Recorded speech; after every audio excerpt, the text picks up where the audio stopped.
The United States and Great Britain were the closest of allies during most of the 20th century. They fought together in 2 world wars and acted as the cornerstones of the post-war NATO alliance. However, for a time in the 1920s and 30s, things were not so rosy.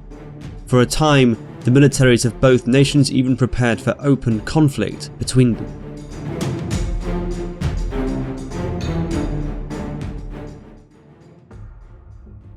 The impact of the First World War had changed relations between Britain and America in some ways that were likely to increase tension between them.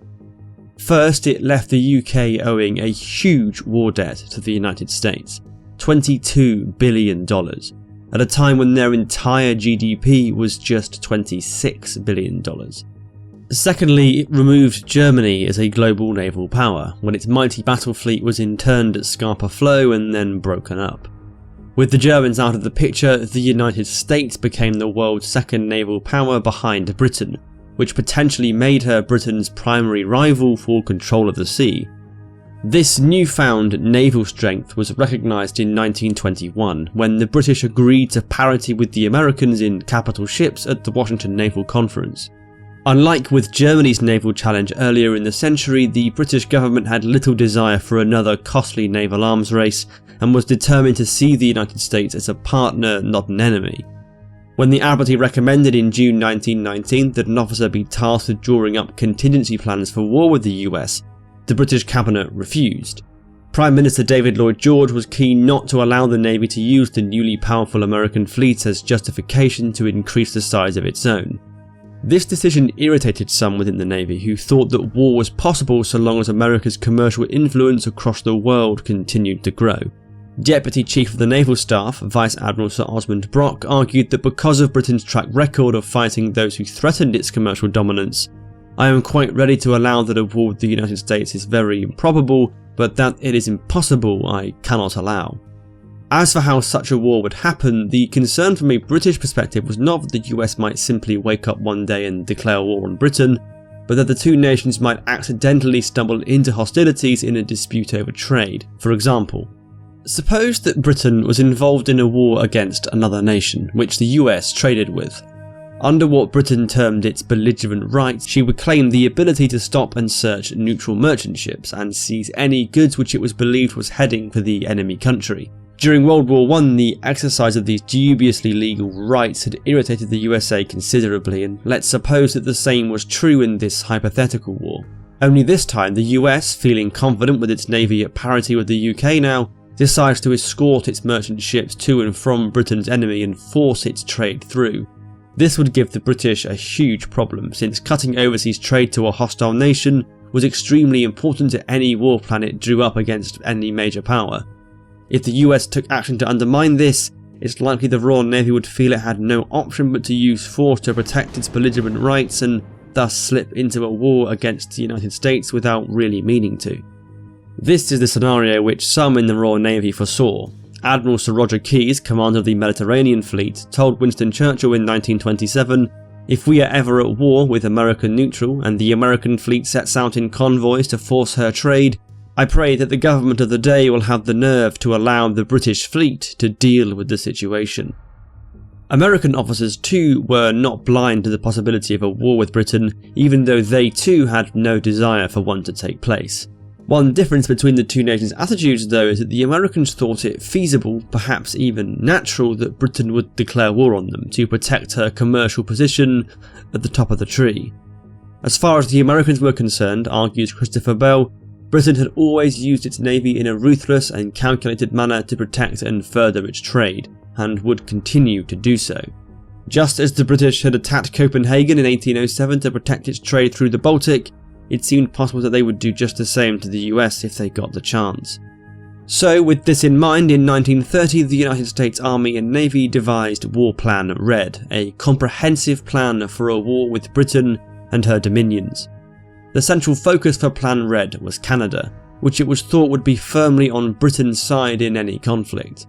The worst case scenario for the US was considered to be a rapid and massive build-up of troops and ships in Canada through an invasion south. It was forecast that within 40 days of war being declared, Britain could have a fleet of 14 battleships and 5 aircraft carriers established at Halifax. It projected 345,000 troops could be mustered in Canada within 6 months, with reinforcements from across the Empire eventually taking the total up to 2.5 million men. Clearly, to allow such a force to assemble would be incredibly dangerous, and so Plan Red recommended attacks into Canada to capture major cities and especially the port of Halifax, to deny the British a suitable naval and supply base on the Atlantic North American coast. Other attacks would capture Quebec, Montreal, Toronto, Winnipeg and Vancouver, aiming to overrun Canada in a very short space of time. Opposing the US drive north would be the small Canadian army of 95,000 men.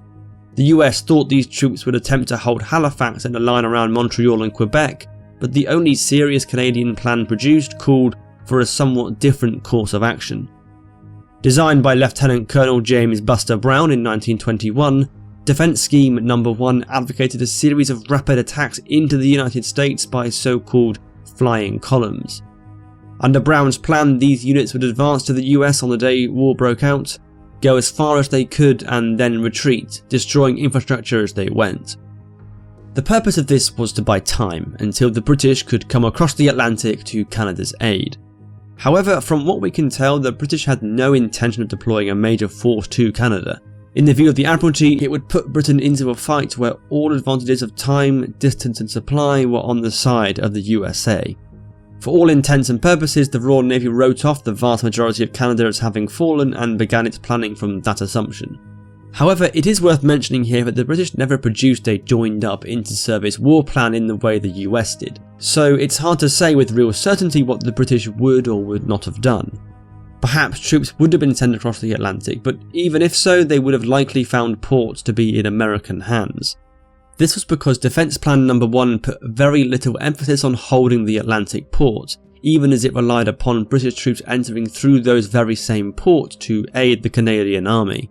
Unsurprisingly, almost nobody within the Canadian military thought this was a sensible idea, and Defence Plan No. 1 was very quickly dismissed. Brown's successor as Director of Military Operations and Intelligence, Andrew McNaughton, even ordered all copies of it to be burnt. On land then, it seems pretty likely that the US would have been able to overrun Canada, save perhaps for a few key bases on the east coast. How a war would progress from there is unclear, and seems not to have been very clear in the minds of those planning for it. Plan Red essentially hinged on the idea that in the long run America would be able to mobilise its superior resources and, with the occupation of Canada, eventually forced the British to make a favourable peace deal. The British planned to use its navy to just make life unpleasant for the Americans. A strong fleet would be sent across the Atlantic to be based at Bermuda, with smaller fleets in the Caribbean and at Halifax. From this position they would try to keep the American fleet bottled up, unable to attack British shipping while enabling British cruiser forces to hurt the US's overseas trade. Neither side was keen to seek a major fleet engagement, so the strategy for both would be to try and make the war as unpleasant as possible for the other side and essentially outlast them. The reality would be that without Canada as an active theatre, neither nation had a very effective way to deal a decisive blow to the other. The only way this might have changed, and this is what the Royal Navy feared more than anything, was if the US was able to gain a naval base in Western Europe and move its battle fleet across the Atlantic first. With a US fleet in place in Europe, the Royal Navy would find itself pinned down, with its trade routes open to being decimated by roving US cruisers. A serious blow to Britain's overseas trade would always be decisive, which is why the Royal Navy was always so anxious to maintain its superiority on the oceans during the 19th and early 20th centuries.